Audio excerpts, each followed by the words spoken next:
Programme d'ITV, c'est parti pour cette édition du soir. Les titres. Les organisations de la société civile exigent la criminalisation de l'homosexualité au Sénégal. Lors d'une manifestation tenue cet après-midi, ses membres se disent déçus de la non-tenue des promesses du nouveau régime concernant cette affaire. Élaboration du document de programmation budgétaire économique pluriannuel 2026-2028. Le réseau citoyen pour la transparence budgétaire et la direction du budget veulent la participation de la société civile pour une gouvernance plus participative. Dialogue national des membres de la société civile en plan dont les préparatifs. Ces derniers invitent toutes les forces vives de la nation à prendre part à cet événement important pour la démocratie sénégalaise. Voilà pour les titres. Le développement, c'est dans une poignée de secondes.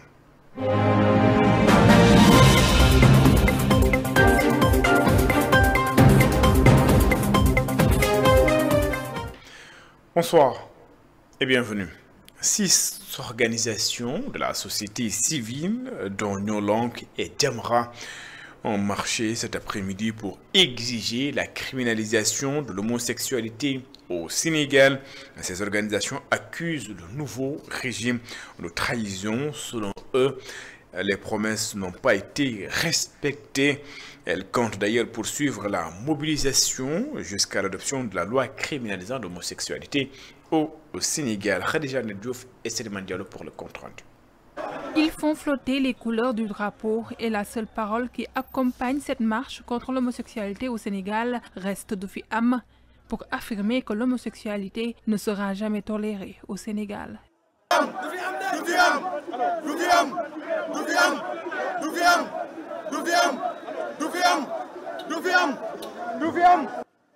Six organisations de la société civile sont à l'initiative de cette manifestation, parmi lesquelles l'ONG Jamra, Nyolank et le nouveau Front Force Alternative. Elles se sont réunies au rond d'Angor et réclament la criminalisation de l'homosexualité au Sénégal. Le débat qui se pose aujourd'hui, on n'a plus besoin de débat ou de dialogue politique. Le dialogue, c'est le dialogue pour la criminalisation de l'homosexualité. Ben dialogue valable, moi la criminalisation. Et Cheikh Gueye, une décision qu'elles attendaient depuis l'arrivée du nouveau régime. Les organisateurs accusent ces derniers d'avoir trahi leur confiance. La question, moi, je poser. Bien vrai que Pastef, Sam Sedjiko et beaucoup d'autres entités ont trahi le combat. Pourquoi ont-ils peur d'aborder la question de la criminalisation de l'homosexualité? Ousmane Sonko avait dit que ce serait la première question qu'il réglerait une fois au pouvoir. Aujourd'hui, ils sont en train de trahir le peuple. Du rond-point jusqu'au casino d'Angor, les manifestants ne comptent pas en rester là. D'autres moyens d'action sont déjà envisagés pour poursuivre la lutte contre l'homosexualité dans le pays. Tant que l'homosexualité n'est pas criminalisée au Sénégal, nous ne lâcherons pas. Nous organiserons d'autres rencontres jusqu'à ce que la loi sur la criminalisation de l'homosexualité soit adoptée. L'homosexualité n'est pas tolérée au Sénégal, crient des membres de la société civile déterminés à faire entendre leur voix pour exiger la criminalisation de l'homosexualité. Khadija Diouf, pendant ce temps, d'autres membres de la société civile préparent eux activement leur participation au dialogue national du 28 mai prochain. Pour ces derniers, le Sénégal doit continuer dans sa tradition, discuter, dialoguer sur les enjeux afin de préserver la paix dans le pays. Voici les explications de Paul-Dominique Correa.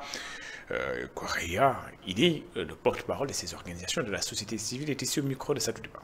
Nous sommes retrouvés aujourd'hui pour justement approfondir les consensus sur les différents aspects, pas seulement les questions électorales qui sont très importantes, mais également les questions de gouvernance et les questions de constitution de manière globale. Je rappelle que à la veille des élections présidentielles, nous avions initié un pacte de bonne gouvernance fondé sur les recommandations des Assises nationales et de la CNRI. Et ce pacte avait été signé par près de 13 candidats, dont l'actuel président, M. Bassirou Diomaye Faye. Et c'est justement un des aspects qui seront abordés à ce dialogue, et parce que dans ce pacte, toutes les questions concernant la refondation des institutions, y compris les élections, mais au-delà des élections, la question de la régulation de la démocratie, tout ça qui va être, à notre avis, au cœur de notre contribution dans ce dialogue. La démarche, c'est déjà ce dialogue auquel nous avons accepté de participer.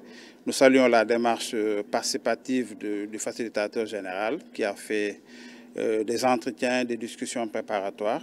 Et nous pensons que c'est une opportunité qui s'offre parce que pour une fois dans notre histoire politique, nous avons un président de la République qui s'engage à mettre en œuvre les recommandations des assises qui sont compilées et confirmées au sein dans ce document qui est le Pacte national de bonne gouvernance démocratique.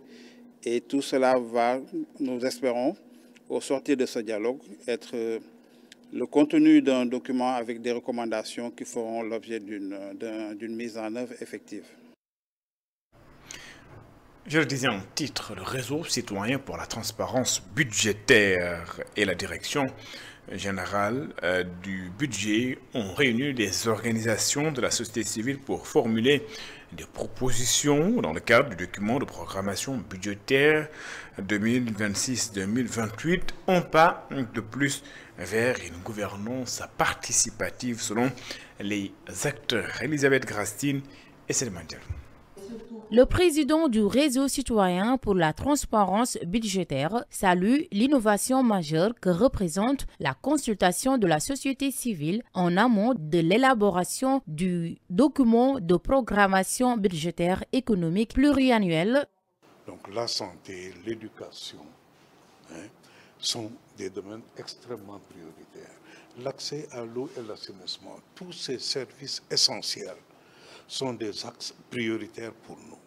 Et nous plaçons tout cela sous l'égide du programme d'appui à la société civile sur lequel, avec l'appui de l'Union européenne, nous avons entamé un processus d'échange, de disso, comme on le dit en Wolof, avec le gouvernement.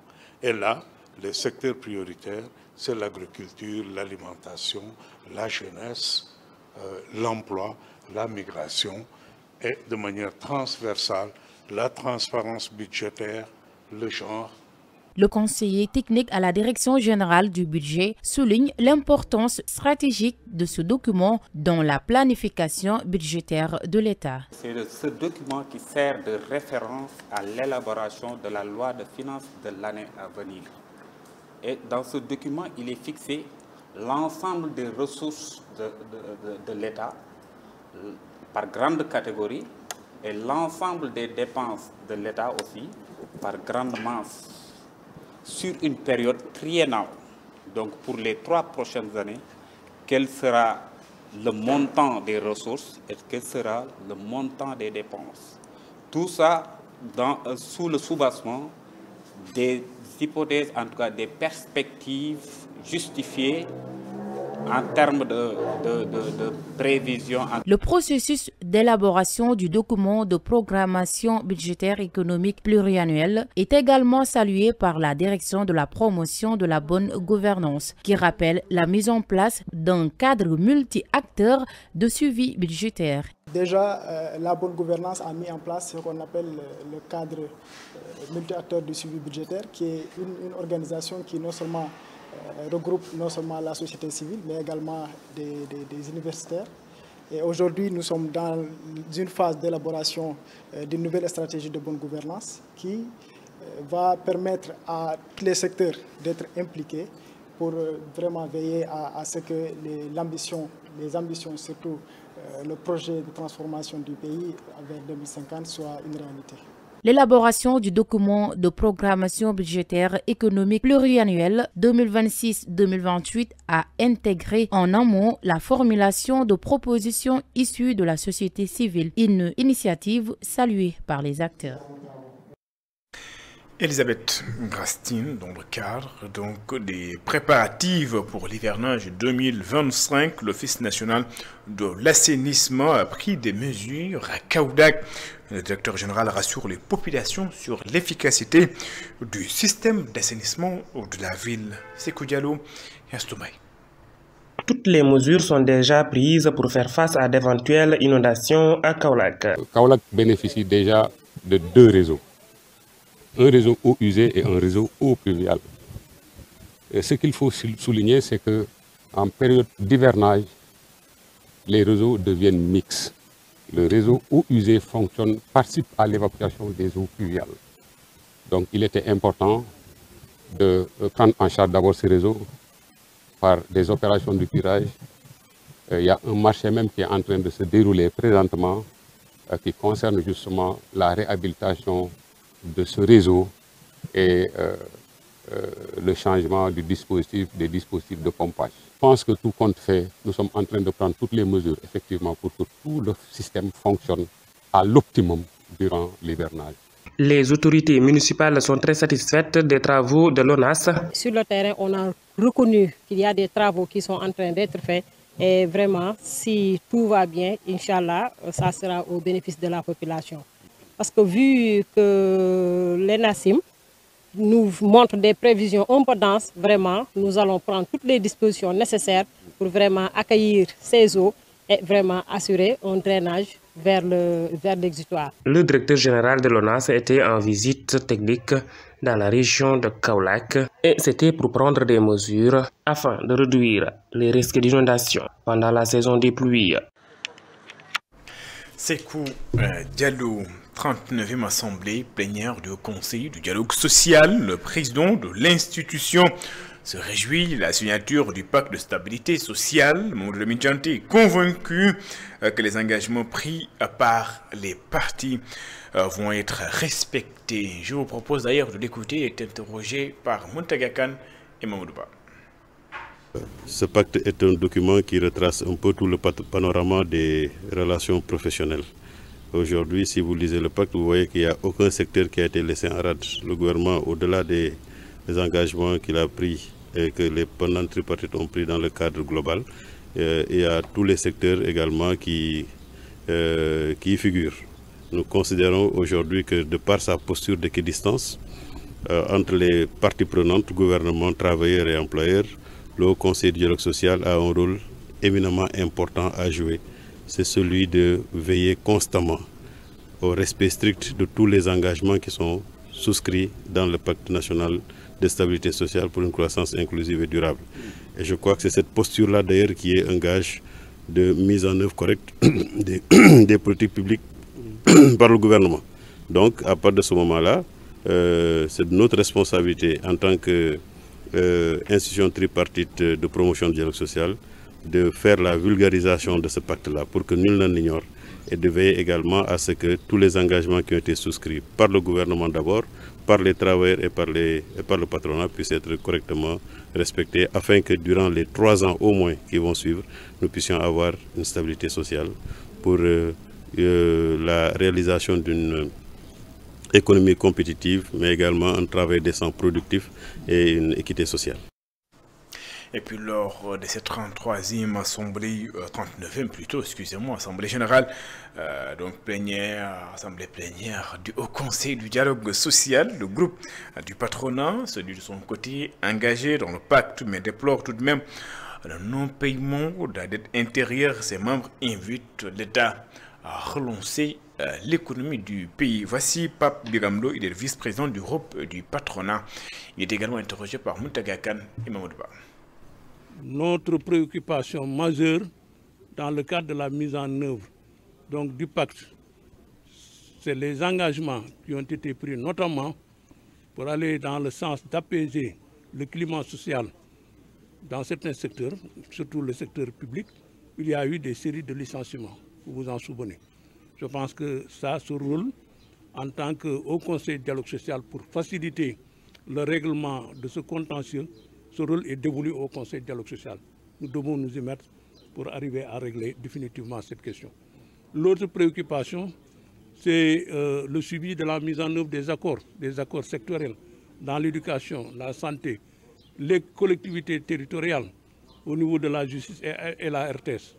Je crois que également, dans le cadre de la mise en œuvre, avec le processus de restructuration de la Poste, le groupe SN Poste, et également le chemin de fer, voilà les préoccupations majeures pour nous qui nous ont poussés à adopter et à signer ce pacte. Nous sommes engagés en tant que partie prenante du processus et nous espérons ensemble pouvoir réaliser les objectifs assignés donc à ce pacte. Et puis, il s'agit bien sûr de Pape Biram Diallo et non Pape Biram Lo, bien sûr. Le syndicat SDT3S et le SUTSAS de Matam ont observé une journée noire après le meurtre de l'infirmier à Koungheul. Les blouses blanches réclament la justice et invitent les autorités à assurer la sécurité du personnel soignant, surtout dans les zones reculées. Badoundao est le secrétaire exécutif du SUTSAS de Matam. Il est au micro d'Amadou Mardialo. Bon, comme vous le savez très bien, il y a quelque chose qui a été passé ici avant-hier, dans le district sanitaire de Koungheul, plus précisément au poste de santé de Arafat, où un de nos camarades a été lâchement assassiné dans un domicile. C'est pour laquelle une journée noire a été décrétée aujourd'hui au niveau de l'ensemble du territoire national. Et ce qui nous a réunis aujourd'hui, c'est au moins pour manifester notre mécontentement et notre désolation. Comme vous le savez très bien, il y a le minimum que les gens doivent respecter. Nous sommes là aussi pour rendre service à notre population. Vous savez, si c'était uniquement de l'argent, on allait quitter le pays. Parce qu'ici, il y a pas quelque chose. Mais ça aussi, ça ne pourra pas faire développer notre pays. Nous, on a opté pour rester et rendre service à notre chère population. Pour qu'au moins, puisque pour qu'il y ait développement, il faut que chaque personne, au moins, gère de son côté. Nous sommes des gens de santé, il faut qu'on fasse le tout pour que la santé, au moins, se développe.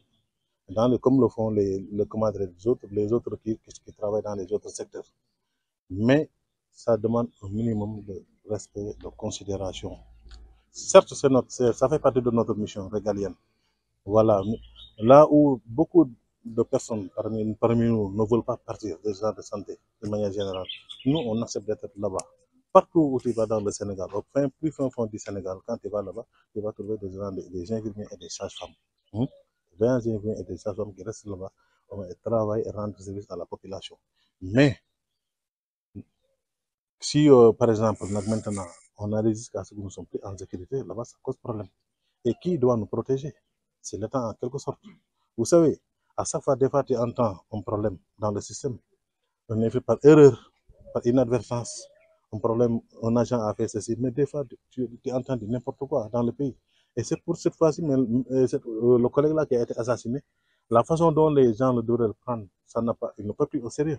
Si vous avez bien vu, nous demandons tout simplement à ce qu'au moins, il y ait beaucoup plus de respect, de considération, au moins pour que les gens là puissent savoir pourquoi nous sommes là et le sacrifice qu'on fait pour eux. Vous réclamez, ça c'est évident, parce que jusqu'à présent, vous avez vu, jusqu'à présent, bon, jusqu'à l'heure actuelle, on ne peut pas dire qu'ils n'ont pas dit que les auteurs là ont été saisis. Ça cause problème. Les habitants de Sagata, Jolof, disent non à la société d'exploitation des eaux rurales, SDR. Pour ces derniers, pas question de laisser la gestion de l'eau à cette société. Ils estiment que le comité de gestion de leur forage affilié à l'Azufor fait bien son travail. Nala Diop et Sambatia. Les populations de Sagata Jolof s'organisent à travers un point de presse pour rejeter toute idée de confier la gestion de leurs ressources vitales à la société d'exploitation des eaux rurales. Selon leur porte-parole, depuis l'arrivée de la SDR dans le département de Linguère, les populations rurales sont dans la hantise.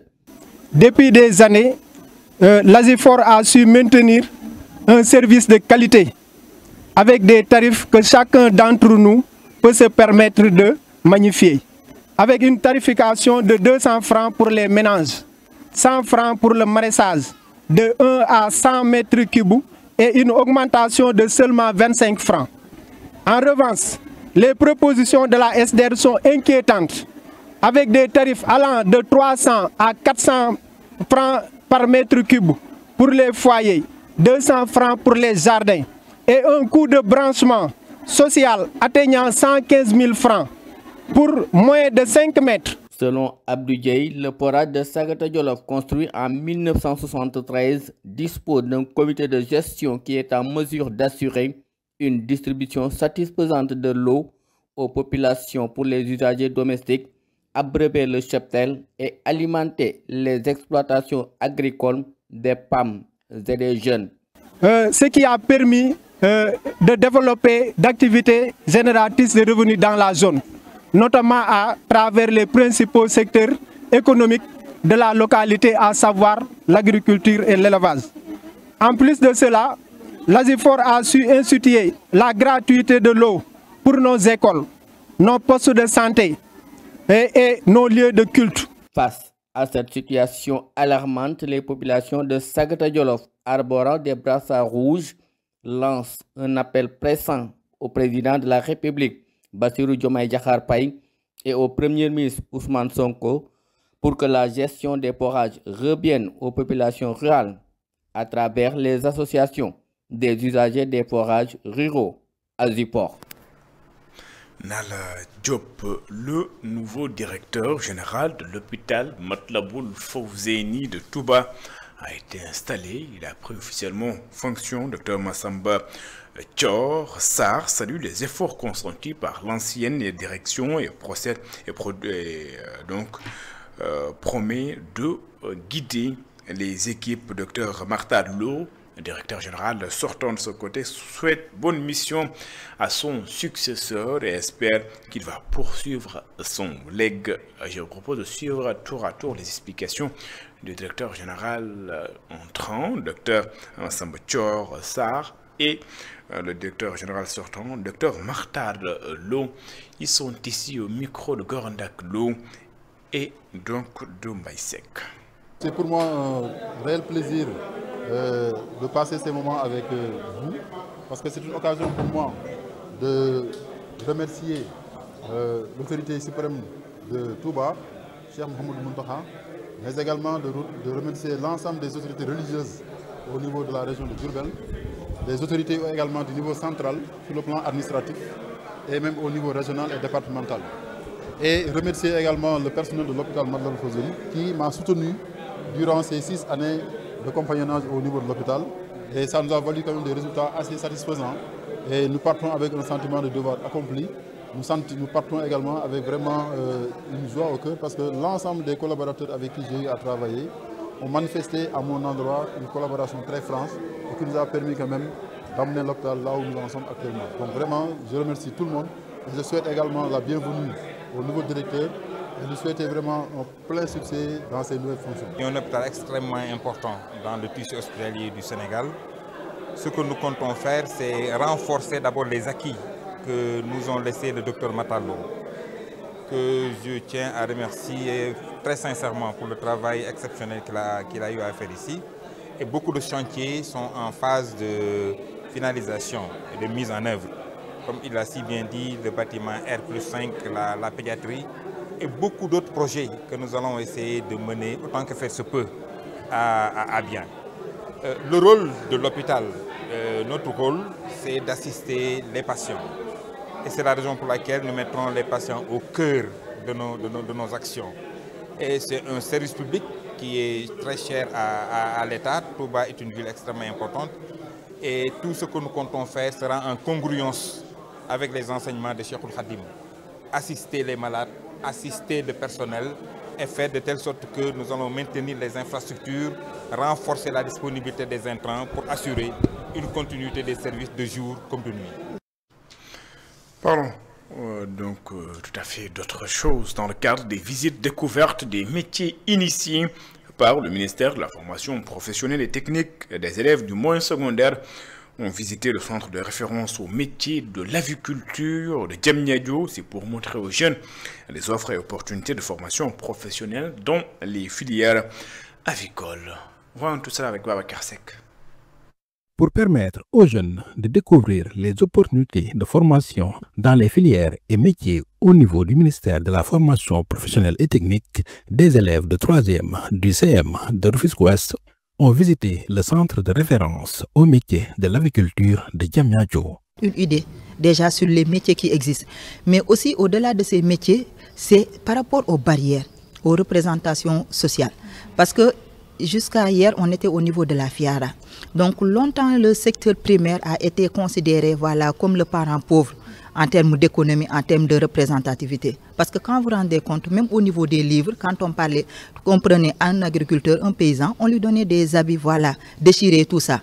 Donc ce qui faisait que ça ne pouvait pas être un modèle pour le jeune. Or, aujourd'hui, ils sont allés voir les professionnels. Et je pense que pour bon d'entre eux, ils se sont dit que je me verrais bien comme étant chef d'entreprise ou évoluant dans ce secteur. Pour rendre plus compétitif le secteur de l'agriculture, la formation est cruciale. Selon Michel Bagidi, responsable pédagogique du Centre de référence au métier de l'agriculture. Dans la majeure partie des fermes avicoles, les manœuvres n'étaient pas formées. Et donc ceci constitue un facteur limitant pour la compétitivité de nos produits avicoles, que ce soit l'œuf ou bien le poulet de chair. C'est ce qui fait qu'encourager les jeunes à venir apprendre l'aviculture ici au niveau de ce centre va nous permettre en tout cas de participer à la compétitivité de la filière avicole au Sénégal. La visite a suscité des vocations chez les élèves. J'ai appris que moi, je ne fermais pas mes poulets. Mais c'est cela qui provoquait la mort de certains poussins. Mais aujourd'hui, j'ai appris comment les entretenir. Oui, je vais me lancer. En croyant en toi, on devient un leader. Je vais me lancer à l'avenir. Pour rappel, cette série de visites entre dans le cadre des journées découvertes du métier de la direction de l'orientation professionnelle. Signature d'une convention de partenariat entre la DER/FJ et l'université Cheikh Hamidou Kane pour la formation de 5000 bénéficiaires dans la mise en place de 3000 projets. Ceci entre dans le cadre de la promotion des porteurs de projets dans le numérique à travers le programme Force N. Comprenez par là la formation ouverte pour le renforcement des compétences pour l'emploi et l'entrepreneuriat dans le numérique. Satou Diba et Barasso. La DER/FJ et l'université Cheikh Hamidou Kane renforcent leurs compétences numériques. Les deux structures ont procédé à la signature d'une convention dans le cadre du programme Force N. Force N. Ce partenariat ambitieux vise à accompagner 350 porteurs de projets à travers un encadrement personnalisé, à former et certifier plus de 10 000 jeunes issus de toutes les régions du pays, à organiser des bootcamps immersifs axés sur l'expérimentation, la pratique et l'audace entrepreneuriale, renforcer les infrastructures techniques de formation dans les départements, à promouvoir aussi les formations certifiantes de la plateforme FOD du programme Force N. À travers ce programme de formation, la Force N s'engage à former 5000 bénéficiaires pour assurer l'accompagnement de 3000 projets. Ces engagements ne sont pas de simples intentions. Ils sont les piliers d'un véritable écosystème national de transformation fondé sur la connaissance, l'inclusion territoriale et l'ambition collective. Aujourd'hui déjà, nous pouvons nous réjouir des premiers résultats encourageants. Près de 500 bénéficiaires de financement de la DER/FJ formés par le programme Force N, dont 202 ont été certifiés dans des modules aussi variés que stratégiques. Entrepreneuriat numérique, commerce digital, marketing digital, téléservices, informatique et Internet, intelligence artificielle par tous. Le recteur de l'université Cheikh Hamidou Kane magnifie cette initiative et souligne les enjeux de ce partenariat gagnant-gagnant. Ce moment marque l'aboutissement d'un dialogue fécond entre deux institutions motivées par une vision commune. Au-delà des conventions, c'est un véritable cadre de co-construction que nous mettons en place aujourd'hui. Il associe la formation, l'accompagnement et l'inclusion territoriale et l'accès au financement. Et surtout, il place la jeunesse au centre de l'action publique.